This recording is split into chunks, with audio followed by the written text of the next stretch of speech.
Thank you, Steve. Okay, so I love this picture. Now, as Steve said, my name is Justin Taylor, and I'm probably one of those old people. I've been around in digital media for quite a long time. And as an industry, it's never been more important to think about advertising responsibly. We've already heard about COVID. It's been transformational for us, from our day-to-day business, to our work business, to our mindset, and to the world around us. We're more aware now than ever about the dangers we face. None more so than the climate catastrophe surrounding us, as we just heard as well. So I want to talk a little bit about popping the carbon neutral bubble. If I can get my thing going. So we all know that we are heavy polluters as human beings, from cars, from buses, from planes, taxis, our offices, shops, industry like this, agriculture, those poor cows always get a bad rap. The list goes on and on.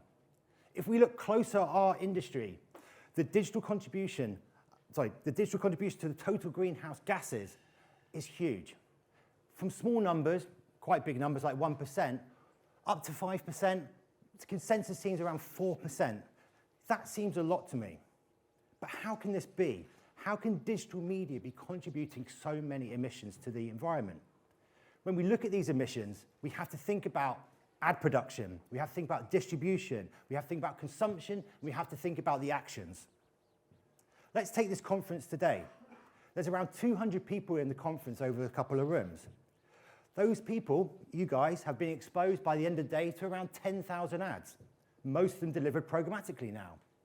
Those 10,000 ads probably have had around 100 digital transactions for each time we've looked at it. You do the quick math on that, that's 200 million digital interactions just for everyone in this room. Now let's extrapolate that to London, to the UK, to Europe, to the world. It's a number so big I can't even comprehend. So I think that 4% might just be the tip of the iceberg. So what it means for us, and this is really, really important, is we need to find a solution to ensure not only the globe's sustainability, but our industry sustainability as well.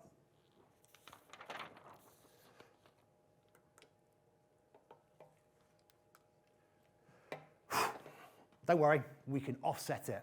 All the damage we're doing, we can offset it. No problem, job done, presentation over. Trying to match carbon emissions has inherent limitations at the moment.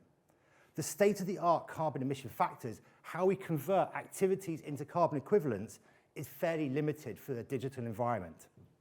And we have to keep in mind that the carbon estimations that we're making have a high level of inaccuracy, especially when we look at the whole chain. So when we're thinking about carbon calculations at the moment, we have to take a few things into account. Does it consider the production? Really, really important. What are the human operations involved and how we're calculating those? Can we have a standard, as we heard before? What are the stages of ad delivery? What's the infrastructure being used? What's the age of the infrastructure? What is the type of the infrastructure? Where is it based? How far is it from the ad that we're doing it? And how are we converting this into digital activity? The list can go on and is certainly non-standardized at the moment.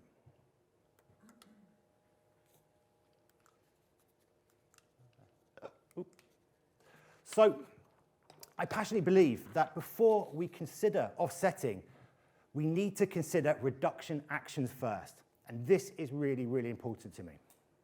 So instead of considering our actions can simply be neutralized, it didn't happen. Yeah, we want to distinctly count our emissions and develop guidelines as reductions as standard. Everyone in this room needs to be tracking their campaigns now.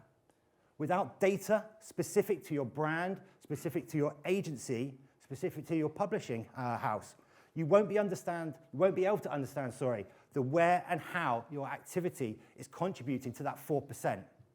It's like a veritable CO2 whack-a-mole.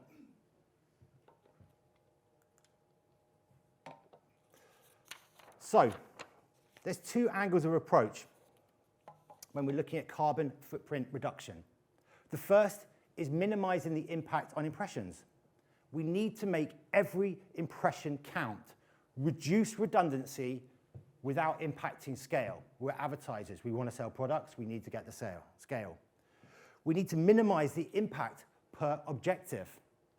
In essence, that's minimizing the amount of impressions required to deliver the same objectives that we have now.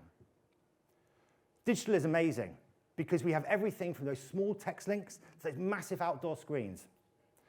All of these have very different emissions. So I'm going to go through some of the sort of objectives as I see it of how we can reduce emissions from the start. So let me begin with creative. There's a couple of simple ones we can think about. It's not rocket science. The weight and exposure duration. The best practice here is simple. Favor shorter creatives, favor enhanced creatives. And I'll come back to that one in a minute. Location. Think about the type of device and the type of connection you're using. Again, there's some simple pieces here. If you favor Wi-Fi connection and mobile devices as the two delivery methods, that's the best for reducing carbon emissions. Think about flight dates, and this is a bit of a tongue twister for me. Electricity carbon intensity varies over time. What does that mean? Well, simply put, it means favor low intensity days, the weekend, or evenings. That's the best time to deliver it if you want to reduce emissions. And most of these metrics are actually covered in carbon calculators, so that's great. But as we move on, there are other things you need to be considering as well. So if I think about creative, and I think about this, minimize the impact per objective, think about what your client's objectives are. Think about what they're looking to achieve, and ensure you understand their KPIs and how to measure it in campaign. So for example, if I'm thinking about a branding campaign, think about formats that have high attentive seconds. I come from a business that's championed viewability for many, many years. I'm now out there championing attention because I believe viewable is not the only way to look at something now. You have to be engaged in that ad. That's how you deliver the brand impact. If we're thinking about traffic driving activity, don't just think about delivering clicks and high volume of clicks, because most of them will be rubbish. You'll get high bounce rates. Think about quality visits. Think about how you can get people to spend time on the site, 5 or 6 pages, or maybe 10, 15 seconds on the site. That's going to make a difference for a client. And then sales. Think about how you can deliver the least amount of impressions to create a sale. We don't want ghost sales. And one thing I implore everyone in this room to do is stop the spray and pray mentality. That's not going to work for us in the future because it is data hungry. Now, thinking about data, we are a business and an industry that has built itself on data over the years, and it plays a vital part in our day-to-day campaigns. However, simple changes can make a big difference to your campaign performance and really make your campaign pop, not just from the quality of it, but also that carbon emission reduction as well. And what do I mean? Think about cookie-free or cookieless. It uses less data to target. Fantastic. Also, when you're thinking about cookie-free or cookieless in Q4 like it is now, why wouldn't you try and target Apple users? You can't target from a cookie. We hear Google and the deprecation of the cookie all the time, but already in the UK, only 40% of the impressions we're looking at has a cookie. So let's stop using cookies and find cookieless solutions. Contextual. As I said, I'm an old man in media. I've been booking contextual for years. I want to go to a car magazine to sell a car. It's not rocket science. Let's focus on contextual again now because it delivers results. It delivers brand impact and delivers those attentive seconds. Third-party verification. In a world of responsible media, we have to verify what we are delivering. It's important. But the challenge is that clients and agencies are layering verification over verification over verification. It has 2 inherent challenges when you do that. One, it's sucking up a lot of data, all those different data transactions I talked about, 200 million in this room. But also it reduces scale. And in quarters like this, you never want to reduce your scale. You want to get the biggest scale you can do.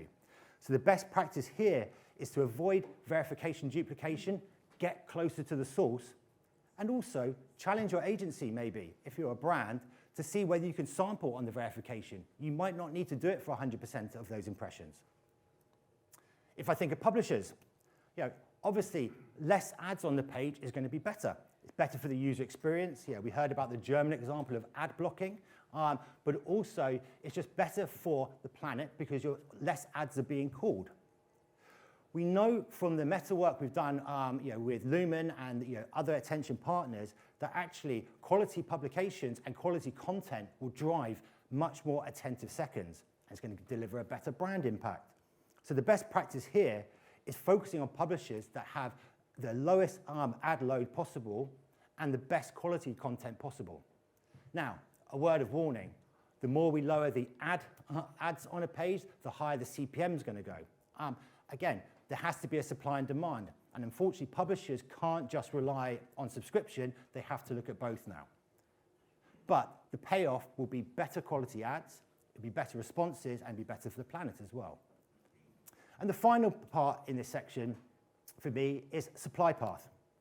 So supply path is very, very important. That length of supply path, how long it takes an ad to get to the consumer. We need to reduce that supply path down as much as possible. The closer to the publisher, the better. The closer to the consumer, the better.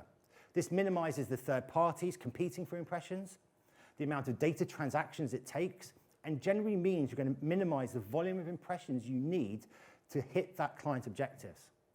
So your best practice here is delivery should favor inventory where there is direct integration or is directly from the source. So I've had to print this out today as I'm reading from here. It's because I'm so used to working on Zoom at the moment, but also I'm trying not to forget anything because it's super, super important to me.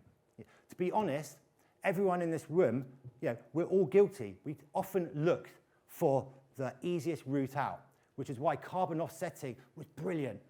Here's a number, here's how much I pay, job done. We have to start by creating changes. We have to think about reduction now, and that journey starts today. We need to collaborate, and the panel before mentioned this as well. We need to work together and find a commonality in our approaches that make it easier for us all to affect change.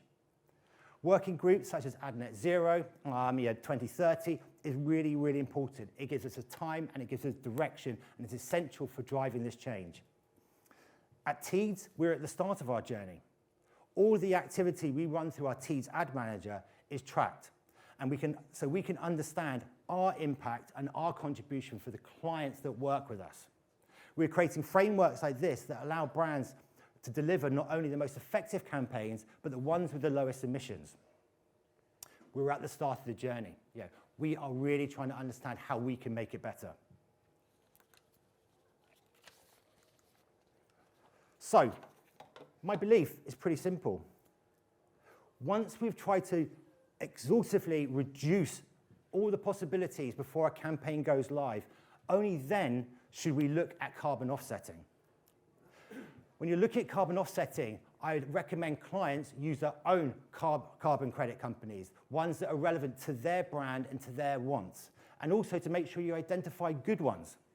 There are a lot of bad actors in the marketplace at the moment, so you want to make sure you're doing it right. When you're thinking about carbon offsetting projects, think about ones in these areas. If you're thinking about sort of forestry and land use, ones that are planting new forests, reforestation and soil carbonization. Think about renewable energy, especially from non-profit renewable energy. Think about projects that are actively decreasing industrial emissions, including waste disposal and energy efficiency. Think about tech-based carbon removal projects, like carbon capture, carbon storage, and direct air capture as well. These projects can avoid emissions, they can reduce emissions of existing activities and remove greenhouse gases from the atmosphere. Do your research, make the choice, and do something that's relevant to your company. So my final slide really is to remember one thing. Carbon offsetting is not the answer. It will never make up the deficit that we produce as an industry. We have to all act now in this room for our kids and for the next generations, even if the generations are getting older, as we heard.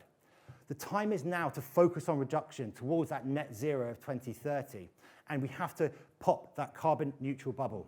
Thank you.